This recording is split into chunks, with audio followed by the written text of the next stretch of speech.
Good afternoon, ladies and gentlemen. My name is Satish Thakkar, current chair of Canada-India Foundation, and we have Mr. Prashant Shrivastava, a member of our board of governors with us also. And we have a very, very special guest this afternoon, Mr. Peter Hall, Vice President and Chief Economist at Export Development Canada, EDC. A very warm welcome to you all. And a special thank you to Peter for agreeing to speak to CIF audience on the latest and most relevant trends in Canadian and world economy post-COVID-19. Friends, it is a relief that there are signs of recovery across the globe. According to an IMF estimate, the world economy will grow by 6% this year and 4.9% next year. The growth rates are slightly lower, but comparable for Canada. According to EDC, Canada is predicted to register 4.9% growth this year and 4.4% next year. And friends, we are very happy to learn from Peter that these figures, we are looking forward to that what these figures mean and what could possibly derail the recovery and if we can do better. Even more importantly, he will share with us his thoughts on the impact of post-COVID-19 recovery on Canada-India trade. We at CIF are keenly interested in the economic advancement of Canada and India by building a solid partnership for both the benefits of both. And while we have strong ties on several fronts like immigration, education, security, and investment, most experts believe that we have only just touched the surface and there is a far greater potential waiting to be realized. Our two-way trade, for example, is just below $10 billion, which is way below par for two democracies that are super active players in the world trade. It is less than 1% of Canada's total trade with the world. So certainly, there is an immense scope for the growth. The challenges are how to fast track engagement, getting rid of obstacles, identifying the most promising areas to cooperate while making sure that Canada and India are equally rewarded. As we have continued to advocate an early finalization of Comprehensive Economic Partnership Agreement, CEPA, will be a good way to go. Friends, now let me request our speaker to share his thoughts, and let me introduce before we ask him to formally present, as Peter doesn't need much of the formal introduction. He's been a great veteran and authority on the subject, and he's the Vice President and Chief Economist at Export Development Canada. And Mr. Peter Hall joined EDC in November 2004 with over 30 years of experience in the economic analysis and forecasting. Mr. Hall is responsible for overseeing EDC's economic analysis, country risk assessment, and corporate research groups. In addition to preparing strategic advice for senior management at EDC, Mr. Hall is a featured speaker at the conferences, international roundtables, policy fora, and regularly appears in television, radio, and print media, commenting on the world economy and Canadian international trade issues. He produces a widely circulated print and video weekly commentary, covering a wide range of current global economic issues. Ladies and gentlemen, please welcome Peter Hall. Over to you, Peter. Well, thank you so much for that very warm welcome, Mr. Thakkar. And it's nice to see you again, and it's wonderful to be able to make this presentation to CIF. This is, it's been some time since my last opportunity to do this, and I was very warmed to be asked again and to have the opportunity to do this. I remain undeterred in my enthusiasm for Canada-India commercial relations going forward. And so that is something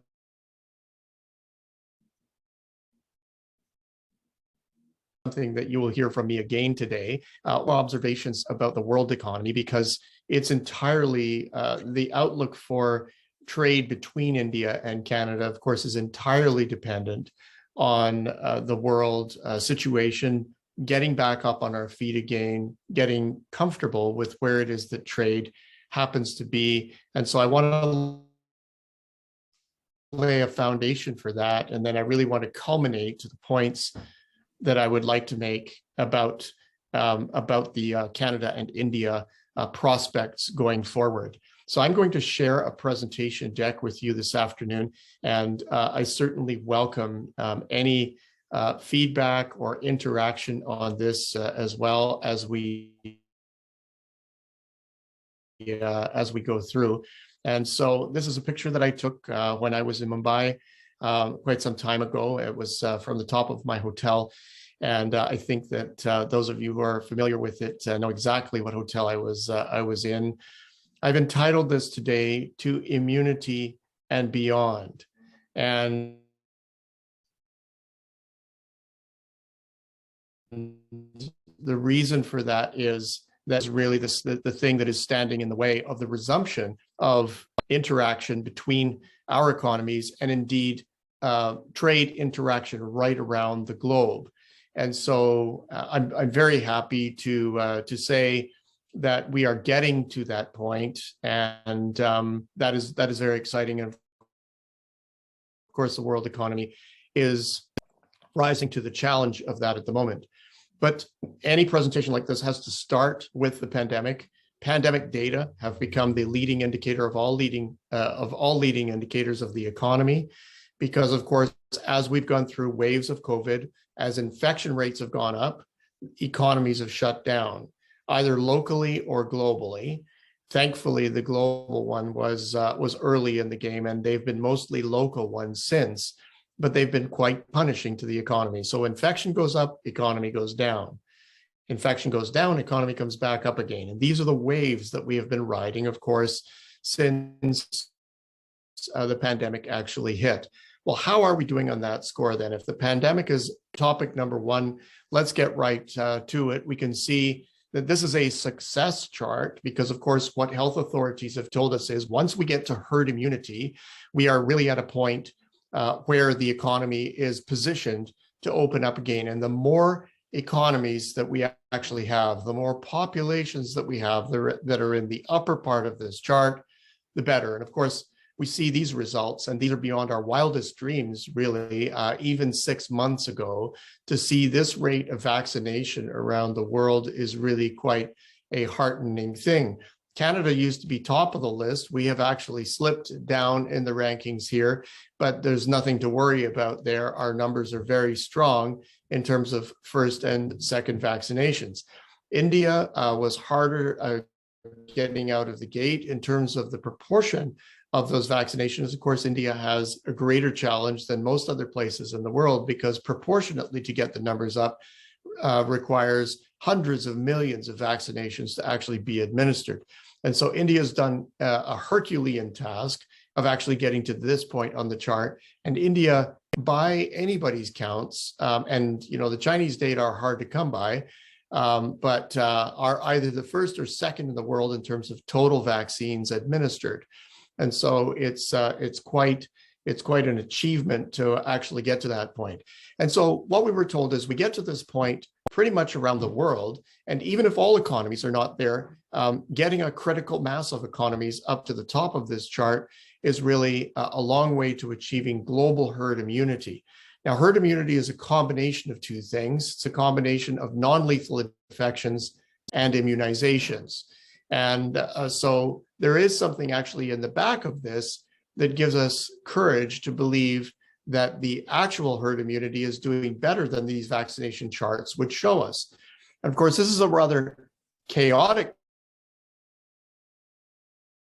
chart, and it's actually an alarming chart because it telegraphs the actual movements through the infection rates. And you can see very clearly telegraphed here, three waves, possibly 4 waves of activity here. And of course, some of the alarming data is really when you consider an economy like Israel's, and their population was one of the first to be vaccinated and one of the first to be thoroughly vaccinated. And of course, they've just had a very serious wave of infections in spite of the fact that they have very large vaccine coverage. And right down on the bottom of this chart, of course, is India. And you can see that there was a tremendous amount of concern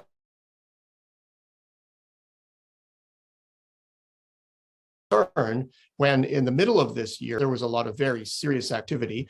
Some friends of mine there lost very good friends of theirs, young people inside of all of this.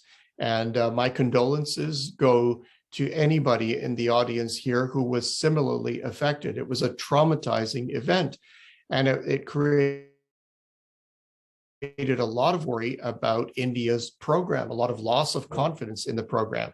But even though it has been hard to get the proportion of, excuse me, inoculations in the economy up, other treatments have actually helped to bring this rate of infection down to a level that is very impressive. And to say that Canada would even be jealous of India's infection rate at the moment is really saying something, because Canada, of course, is doing much better than many, many other developed nations in the world.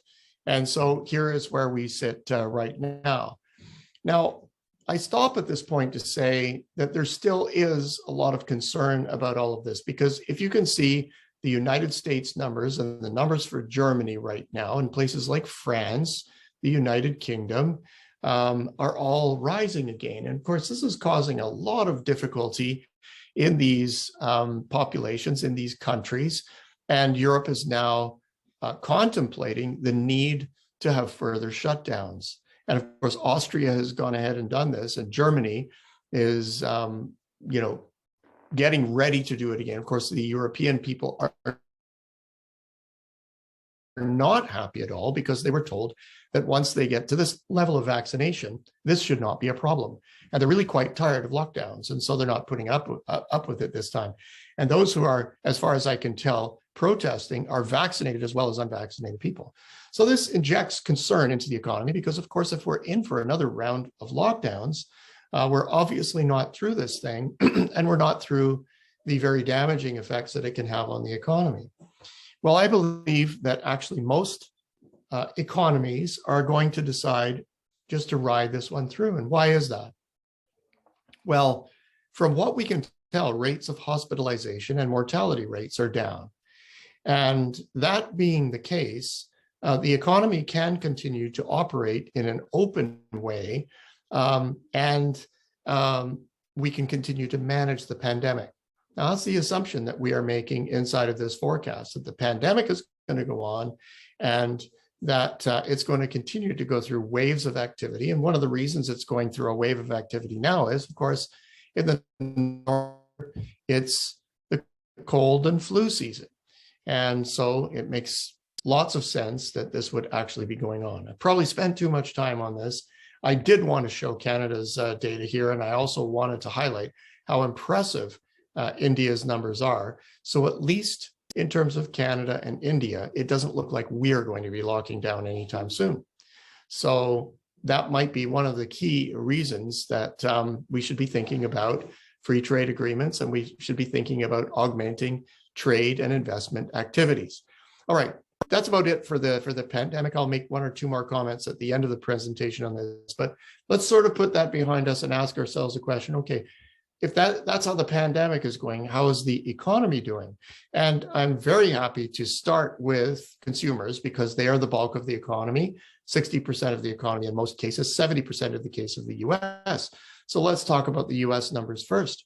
And to see retail sales growing and being at 21% higher, not than this chasm that it fell into, but in terms of pre-pandemic activity, is a very impressive number.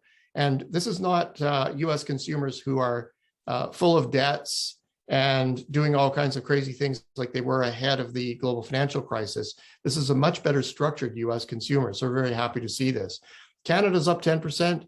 The Euro area is a little bit behind, but continuing to grow. Obviously, the Euro numbers are vulnerable to any kind of lockdown activity that they may have. But thus far, the trend is up. And we're happy to see that that's the case. Well, add these together, and that's about 50% of the world economy. And against the predictions of Klaus Schwab and Thierry Malaret in their book, The Great Reset, that the world economy was going to go down and it was going to stay down for a long while. And that was the central premise of their work. That definitely did not happen. This is a V-shaped recovery. And the reason for this, of course, was prior to the pandemic, we had a lot of pent-up demand in the global economy. So we were actually saying when this thing comes back, it's going to come back very quickly. Now what we see is that we are growing on top of a recovered economy. Now, we know that there are certain industries that are way down there, but they do not account for the bulk of economic activity. So roll it up all together.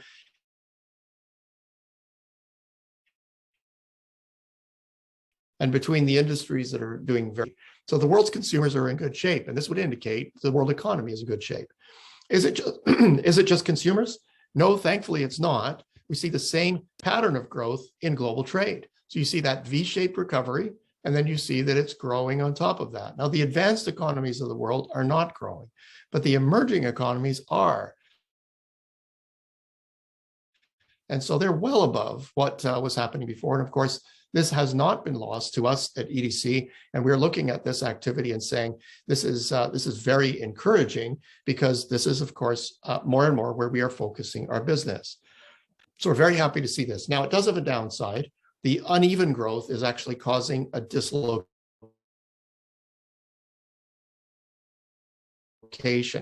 And so we see costs of shipping around the world. Now, thankfully, in the November numbers, they have started to come down quite precipitously. So we believe that even although this is a big problem, the fix is in, and we are starting to come back. So if Canada and India are going to be doing trade, well, a good excuse for not doing that is, well, it's just too costly. You can't get a hold of a ship. You certainly can't get a hold of a container. By the way, how is container traffic doing? Well, this is a chart on container traffic that shows that the peak has been traversed and that we're actually on the downside of costs for container ships. And if you look at a different couple of classes of ships, you can see this is happening. Roll it all up into the index, and it has already started to come down. I'm very happy to say that the latest number here is the October number. And as we go into the November numbers, they are falling just like the previous chart that we saw. So we may be having supply chain issues, but we believe that they are temporary. Now, this is actually showing up in prices. So there's concern about inflation. US inflation is up. So this is consumer price inflation. This is business inflation. And of course, that's indicating that the inflation is not over. So this is an issue for us right now. We are in inflationary times, but we do believe that this is by and large going to be temporary, and that by the time we get about a year beyond now, those prices will be more tame. We're having the same problem here in Canada. It's a short run issue. It's very concerning at the moment. Many business people around this table will be concerned about, how it is that they should accommodate higher input costs. And I get it. That's a concern. Central banks are getting active right now. They're starting to increase interest rates, not to kill the economy, but just to make sure that prices remain tame. Now, among the constraints in the economy is a very significant one. And I want to stop here or slow down here for a little bit, because not only do we have supply chain problems that are resulting in inflation, but we also have labor market problems that are resulting in wage increases at the moment. Now, supply chain issues, they are ones that are simply cyclical. They are not structural.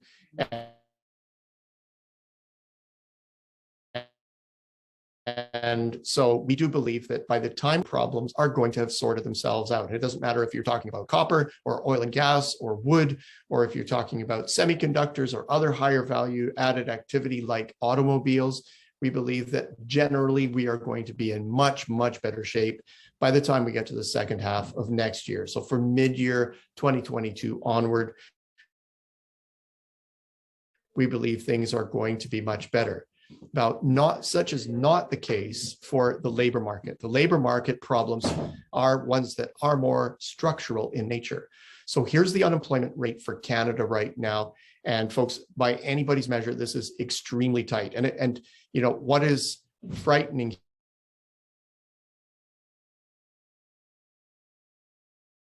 here is how quickly these numbers have gotten back to situation, and it is not uniquely Canadian. So when we look at conditions around the world and in the big economies of the world, we can see that the United States is almost a carbon copy of what is going on here in Canada. Their rates ultimately are lower than our own, but there are all kinds of structural reasons for that, but the trajectory is exactly the same. When we look at Western European numbers, they are less dramatic because they have more of an aging of the population problem, but generally the same trend is there, a spike in unemployment, and it's coming back down very quickly right now. And so why do I want to elaborate on this? Well, the truth of the matter is that the world is running out of people. These are demographic issues here. There's an aging of the population problem in most economies of the world. Certainly, we feel that here in Canada. And of course, we try to bring as many people in from other countries to make up for the lack of population that we have here, and to bring workers into the economy at all levels of skill, preferably the higher skilled laborers. And we, of course, during COVID have not been able to do that. It's 21 months now that we have not had any kind of appreciable immigration to help the economy out. And so we are very quickly getting very, very tight. And even when immigration resumes, I don't believe we're going to be making up for lost time. Well, India is situated as one of the few economies in the world that has a large population, that has a surplus labor force, and that has organic population growth. Those are three unique features of the Indian economy that I believe make it pivotal to world growth going forward. And of course, I would love it if Canada and India had a special arrangement that enabled us to be able to leverage this properly. Now, you might say, okay, well, is Canada, intent on grabbing all of the best talent from India and bringing it over to Canada? That's not the way things work these days. And of course, COVID has underlined that in a great way. We can work digitally. We can work remotely. We've been forced to do that. And of course, it's entirely possible that economies can interact that way. And we're hearing more stories about American firms that are hiring Canadians and not forcing them to move, paying them in US dollars, giving them an increase on top of that. And our businesses are trying to figure out, okay, well, how do we actually cope in a situation like this? Well, instead of disrupting somebody's life and bringing them over to a place that's a lot colder and where you may or may not know the language or the culture, and you might have to retrain, why go through all of that difficulty? Why not just stay at home and work digitally for a Canadian company? Why not take Canadian investment and plant that Canadian investment inside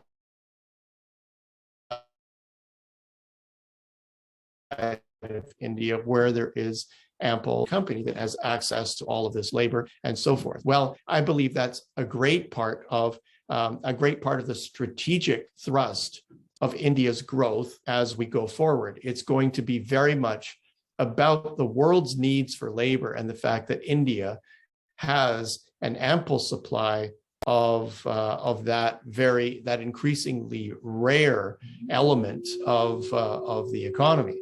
So this is very, very significant for India going forward. It's very significant for Canada-India relations going forward, because I believe that there's tremendous potential here. And that's one of the reasons I continue to talk very loudly about that any chance that I get. There's another dynamic here. It's not just about developed economies being able to leverage the growth and the capabilities of a market like India's. It's about the growth of the Indian market as well. So simultaneously with India actually being able to integrate with the rest of the world, it can graduate millions more into the middle class. So this is an old trend based on the statistical agencies of different countries. So Brazil is a South American powerhouse, and they're adding to their middle class by 5 million a year.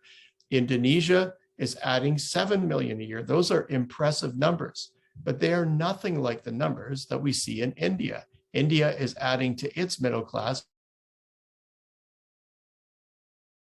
by 20 million a year, with an aim to actually increase that to 30 million a year. So the current government is intent on actually seeing this activity occur.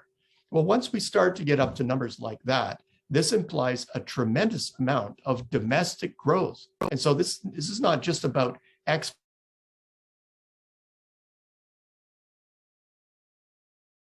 export-led growth or getting that international, many more wealthy people every year. So remember, this is every year, 30 million more adding into these ranks. That's a tremendous amount of purchasing power. And of course, that has to be satisfied. So the capability that we have here in Canada of selling into this market is growing by leaps and bounds. Now, India is just behind China because, of course, China has been writing the books on this. They've been adding to their middle class by Canadian population every year for quite some time now. But the India story is the China of the future story. And in fact, it may just be the China of the present story. This is one of the key reasons that we believe that potential growth in India is somewhere between 6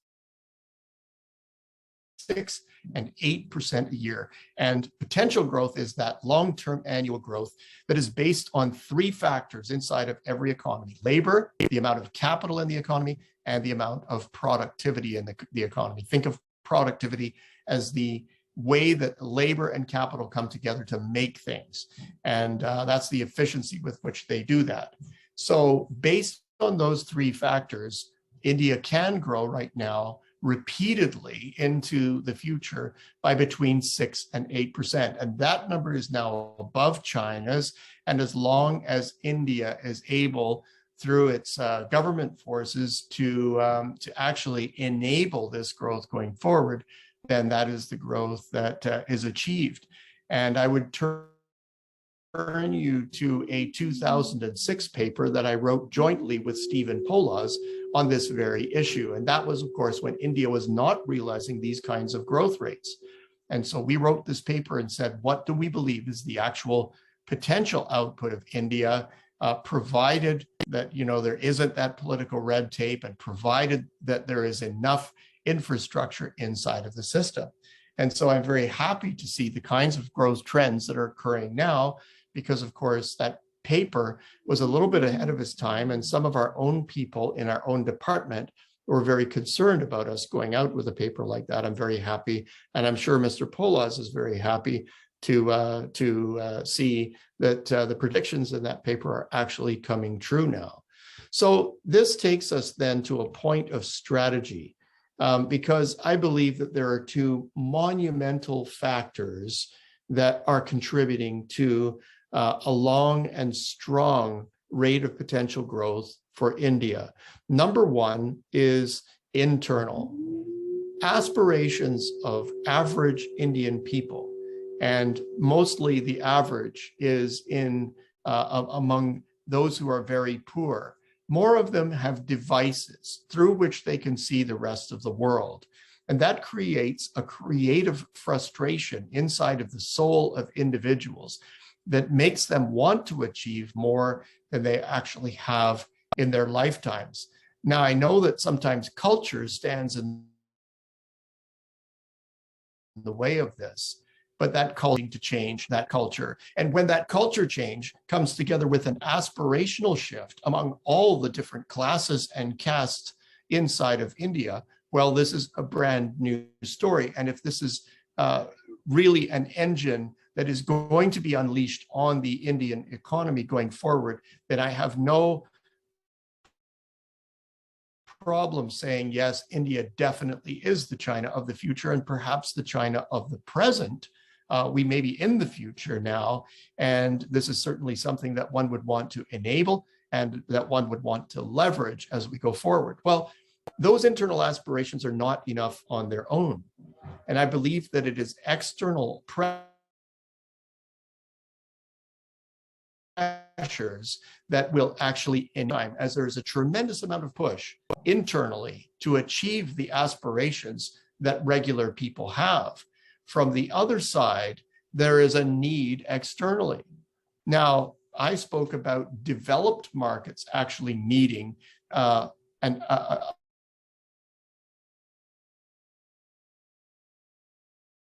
large surplus army. Well, there's no place that needs that more on the planet than China, because China has hit a demographic wall. It's absolutely frozen at this point in time. The population has peaked. And when you're talking about a population of 1.4 billion that has peaked, if that's standing in the way of future growth, and there are many that are worried about that, the way that China can actually keep its growth going is by leveraging surplus labor in other economies. So where is China actually going? Well, they're looking at places like Vietnam, they're looking at the Philippines, they're looking at Indonesia. But none of these places on their own can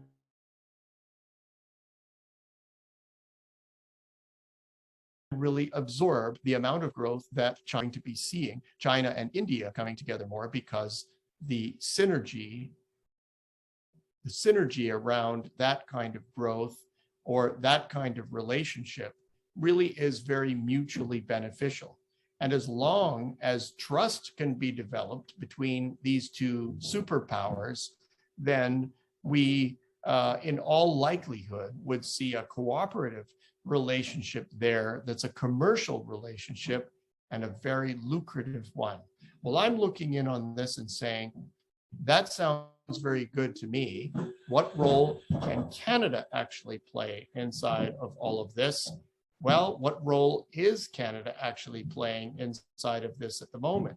We know that in terms of its imports from the rest of the world, India is growing very strongly. Now, there is some bump and wiggle here, and that's to be expected in a world that is beset by upheavals of commodity price changes and pandemics and so forth. Understand that this only goes out to 2018. That's the as far as the WITS database actually goes.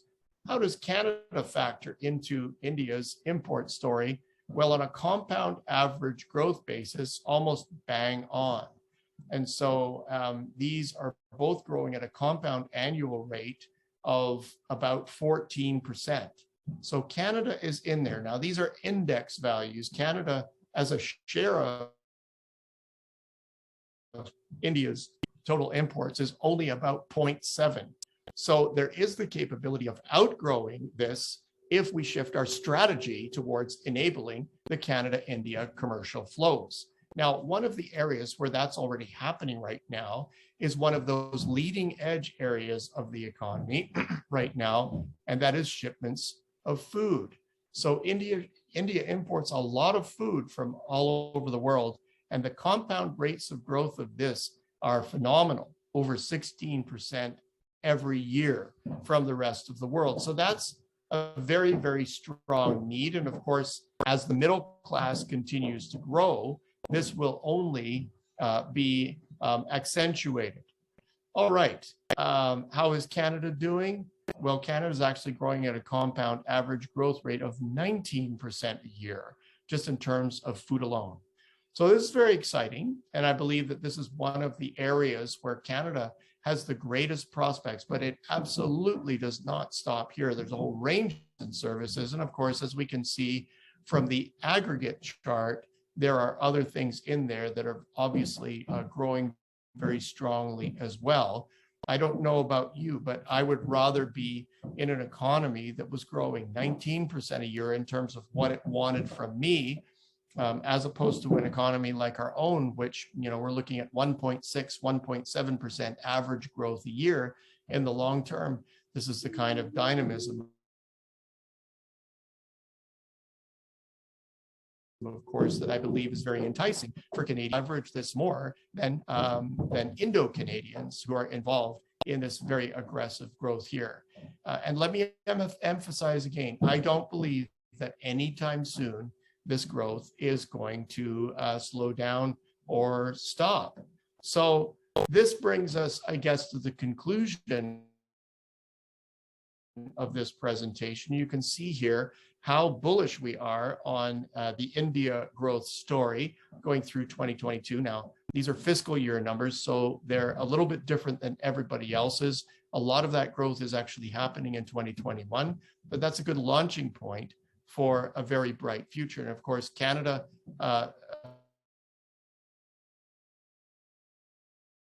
growing at a very strong pace, economy really getting on its feet as we go forward. How do I summarize today? Well, the world economy is hot. It is running out of capacity, and India can definitely help. India has a lot of growth capacity over the future, as I've tried to illustrate. And so India plays a huge role inside of all of this. Solid as things go forward. We have the goods and services here that are increasingly needed in India from the rest of the world. India cannot keep pace with the demands of its own population.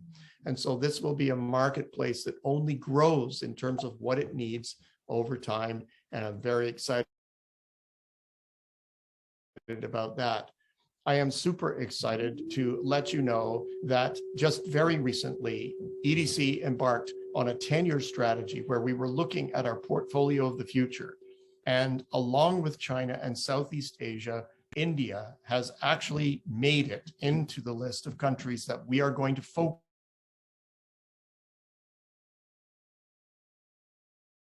on as we go through the next on this. Means we should be talking, if you have India ventures that you want to either buy accounts receivable insurance for, have some kind of guarantee structure with your bank for, if you want to embark on any investment inside of India, let us know.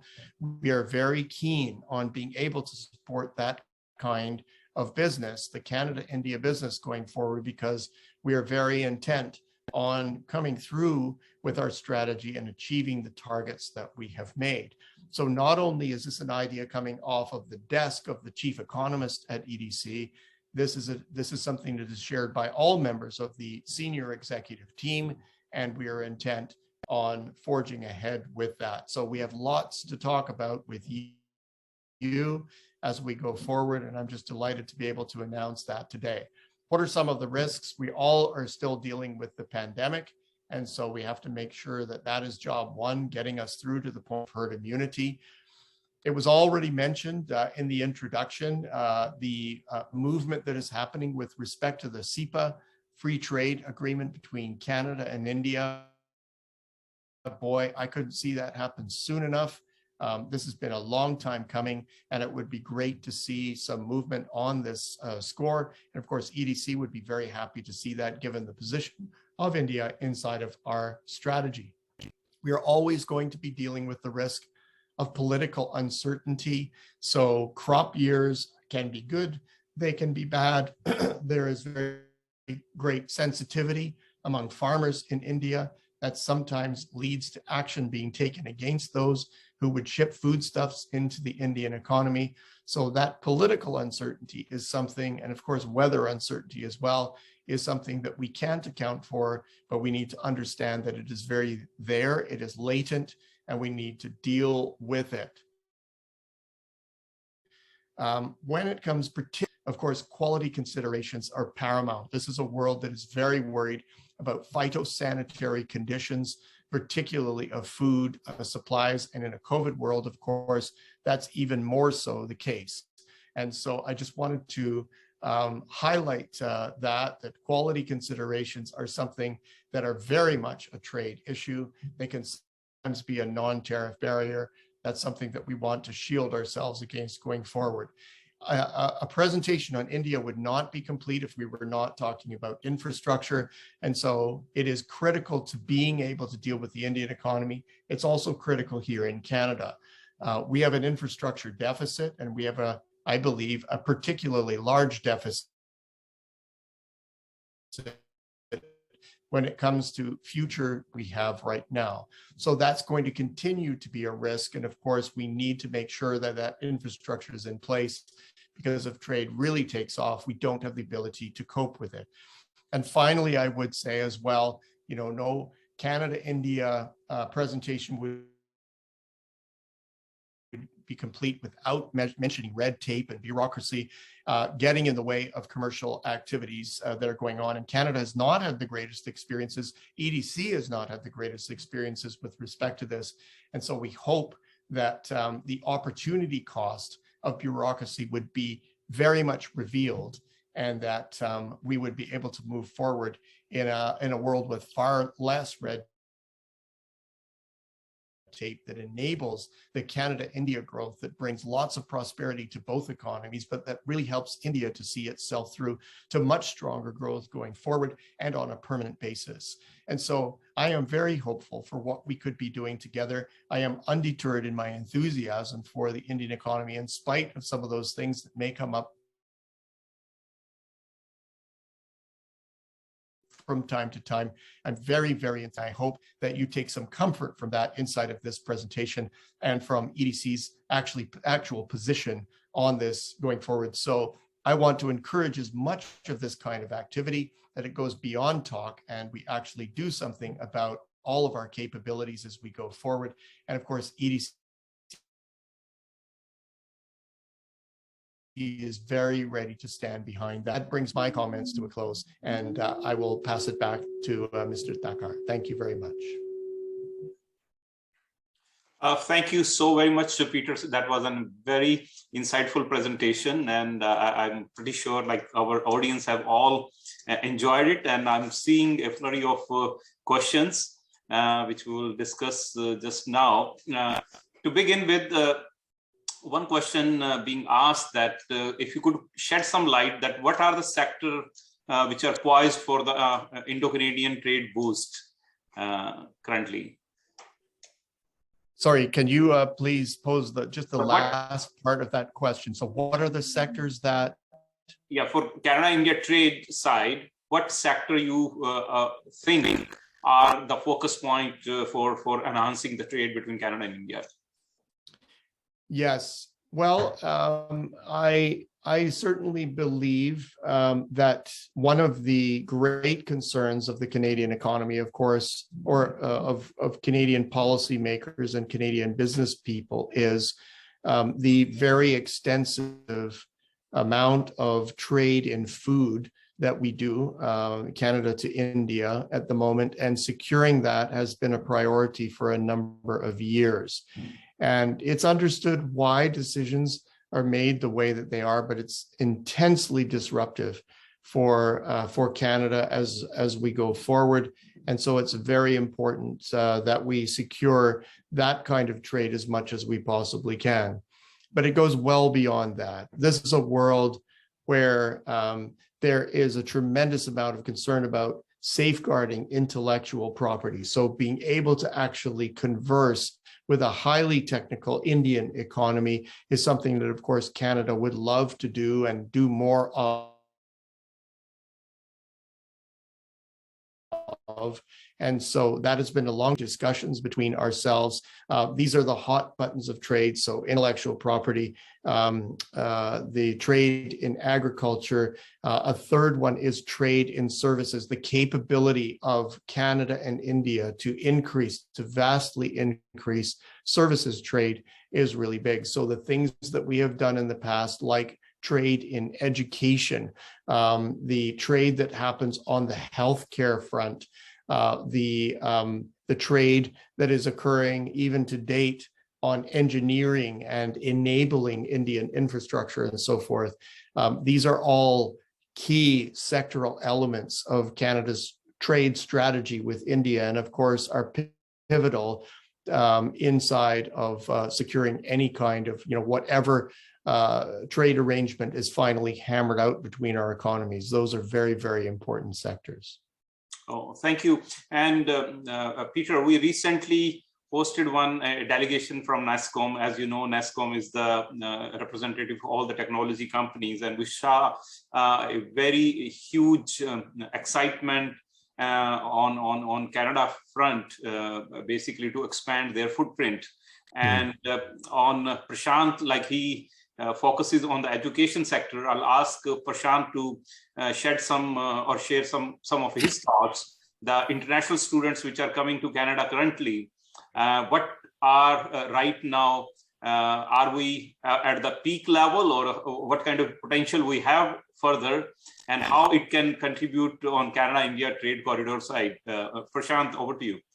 Thank you, Satish ji. And actually, it all aligns what Peter alluded beautifully in his presentation. It is about demand and supply, and as India is such a young population, like with the average age of 62% of the population at 29 years, such a young age. And if we see the demand and supply between the world, the recent studies also have projected that there is a shortage of skill shortage of 56 million people, and India is expected to have a surplus of 47 million people. So that aligns with how our international education is shaping up. If you see the flow of Indian students in Canada, right now we have over 220,000 Indian students in Canadian colleges and universities. In last few years, this number has increased. I won't say this is going to be at the peak because as Peter said about China, comparing India and China, I would say that India is the new China of international education. The way Indian students are now spread across the campuses in colleges and universities, at instance, like in many of the colleges, they constitute around 50% of international students.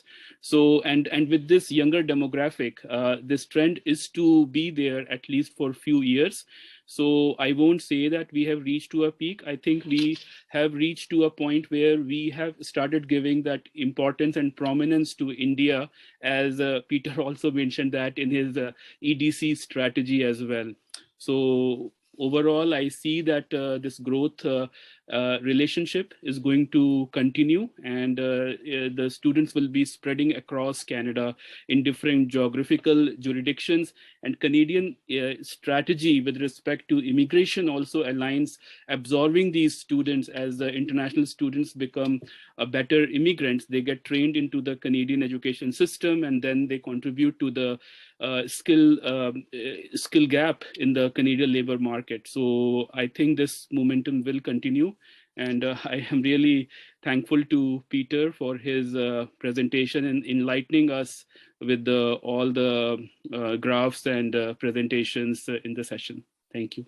Thank you, Prashant. And Peter, I will divert a little bit on Canadian side. As we know, inflation is at a very highest level we have not seen in decades. And what do you think about the global supply chain, the issue which we are facing currently? When do you think that will be normalized? Do you see in a short period of time, or it's going to take longer?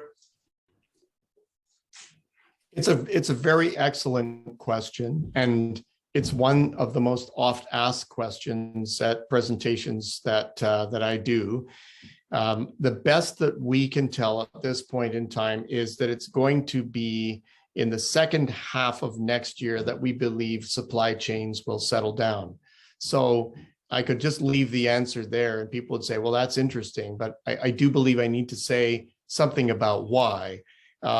Number one, an adage that we always use to describe a situation like this is that when prices spike because there are supply chain shortages, that increase in price creates an opportunity that brings the resources together to actually make sure that there is enough supply and we go forward in the economy. There's another dynamic that actually kicks in there as well.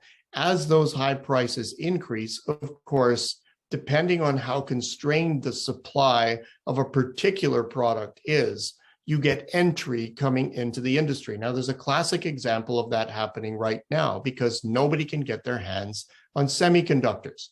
Those Asian-built semiconductors are constrained by COVID,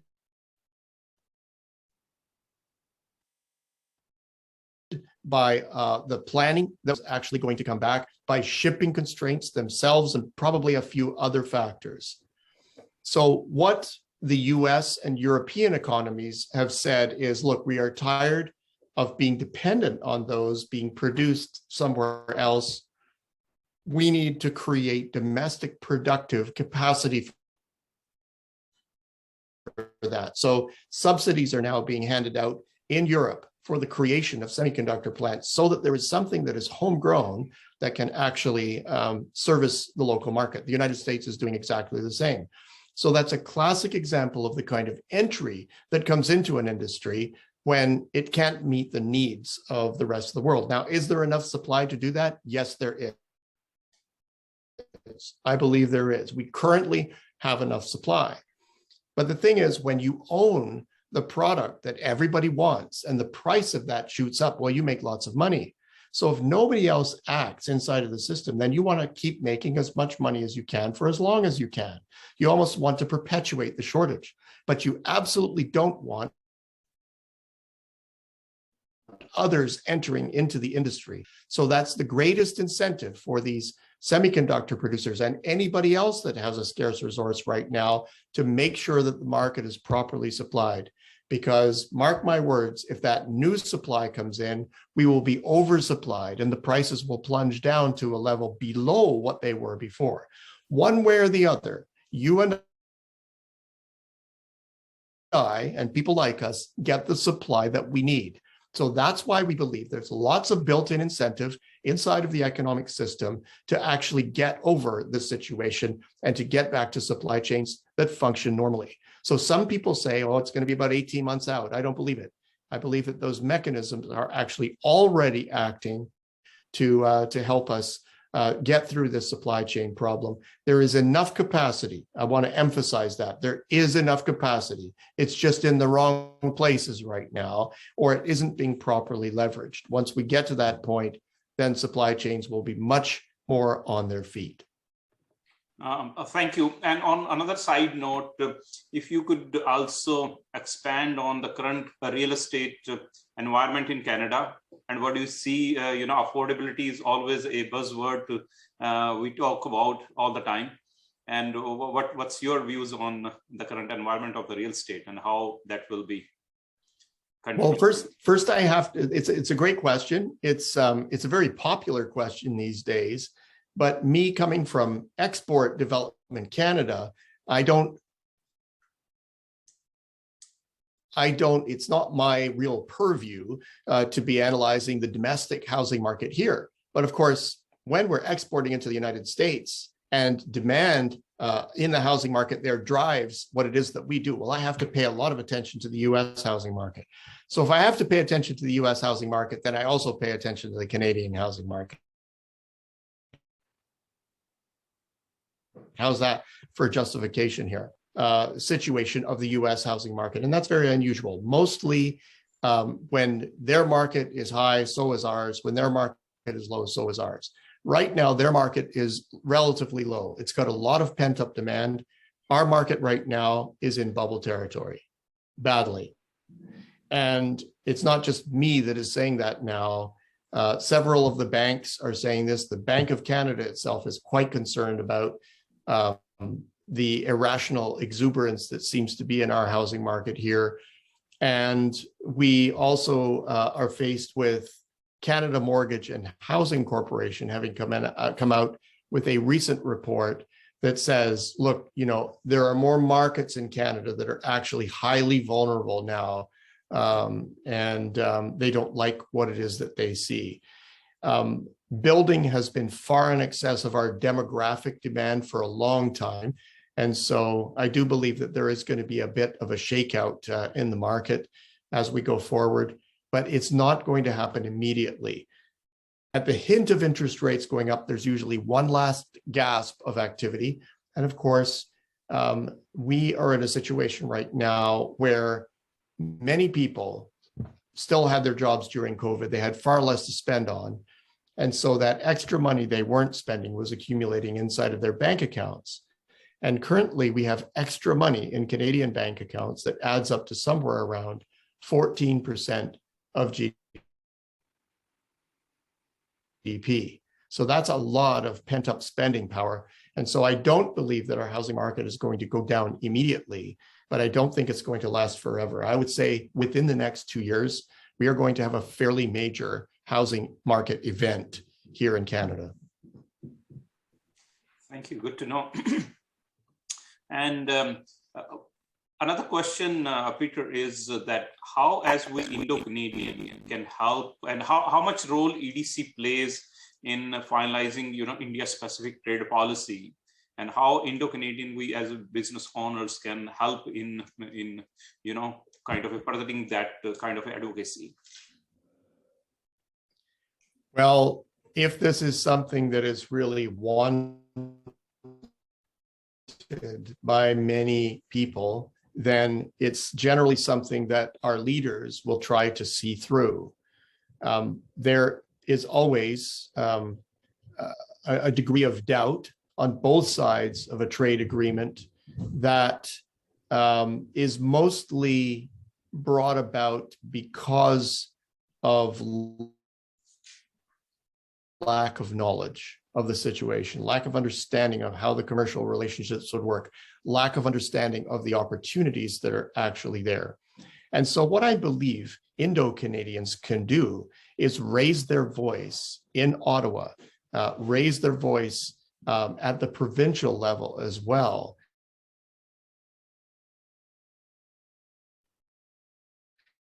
and talk up those for them.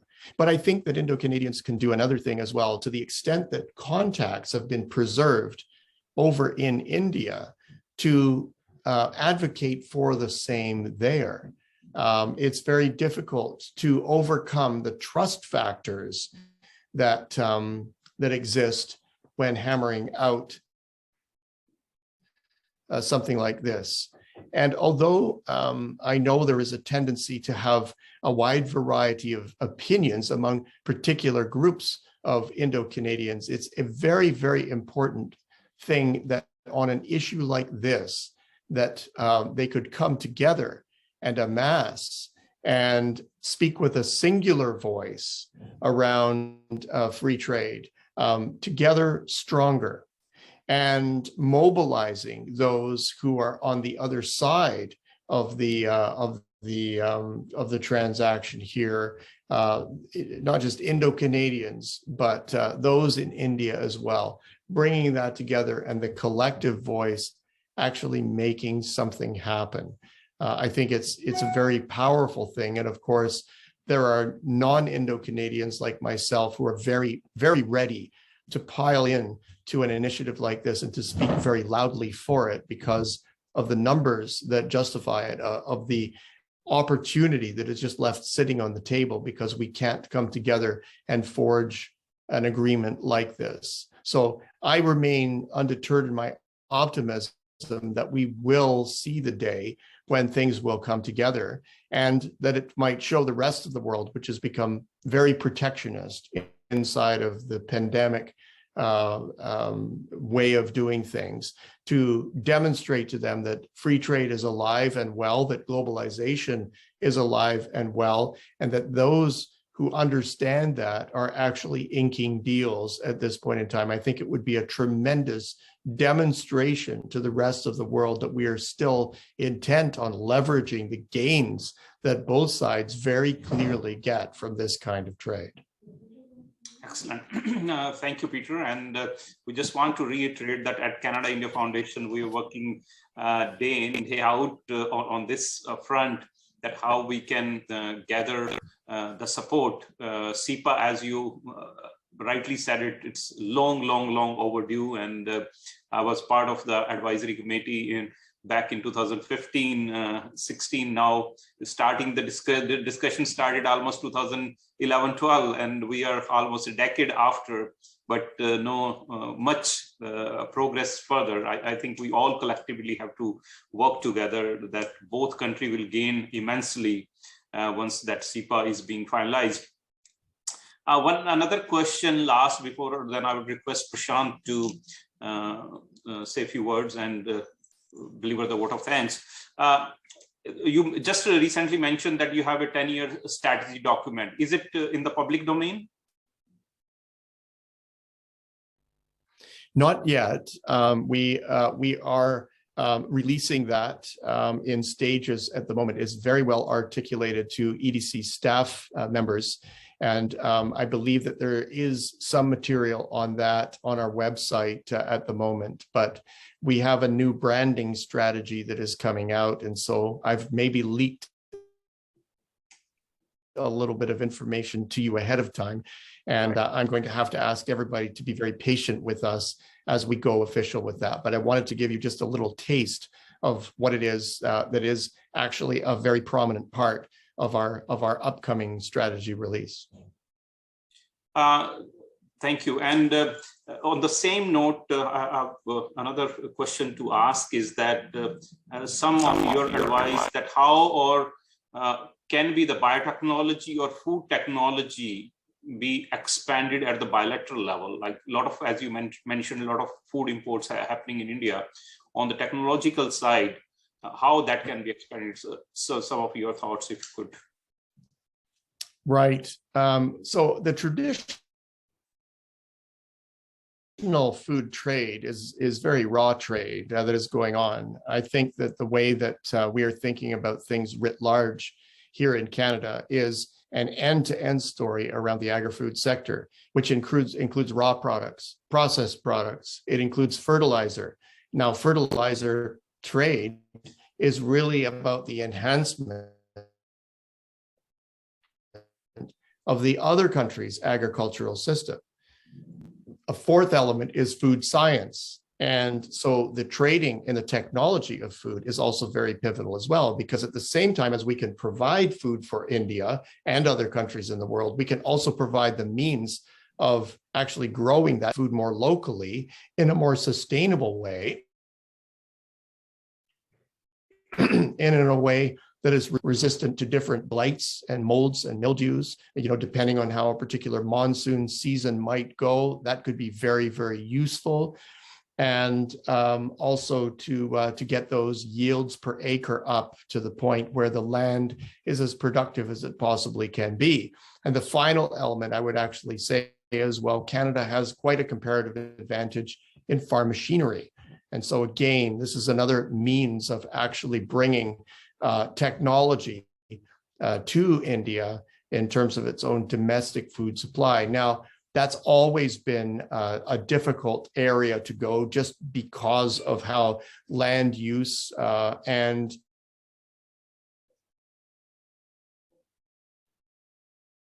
the rights to land and there is some movement that is happening on that score, but this is an area we believe that's always been a very strong potential area as we go forward, and Canada has much to actually offer and to deliver on this score. And so it's sort of a dual approach to things, the provision of food, but the provision of the means of actually generating one's own food. Thank you, Peter. Thank you so very much. And Prashant, over to you. Thank you, Mr. Satish. So I will deliver a vote of thanks. And first of all, I would like to thank Peter for his detailed presentation. And the way, Peter, you presented, it shows that how the relationship between Canada and India are complementary. What India needs, Canada has, and what Canada needs, India has. That is very clear with your presentation. And also after hearing your presentation, you outlined the aspects of post-COVID-19 world, and we have reasons to believe that someday, not too far, we will be going back to the business as usual. As we gain back the momentum, we at CIF certainly hope that one of the areas that would derive the recovery is a comprehensive engagement with India. We look forward to your support and guidance in getting this file moving. Thank you also to all of our audience members who have submitted their questions for Peter today. It also shows that how keen Indo-Canadians and friends of India are to see this Canada-India relationship flourish. I would also like to thank our media partner, Y Media, for covering this webinar live on their channel for the wider coverage. Thank you all and have a wonderful day. Thank you. Thank you. Thank you.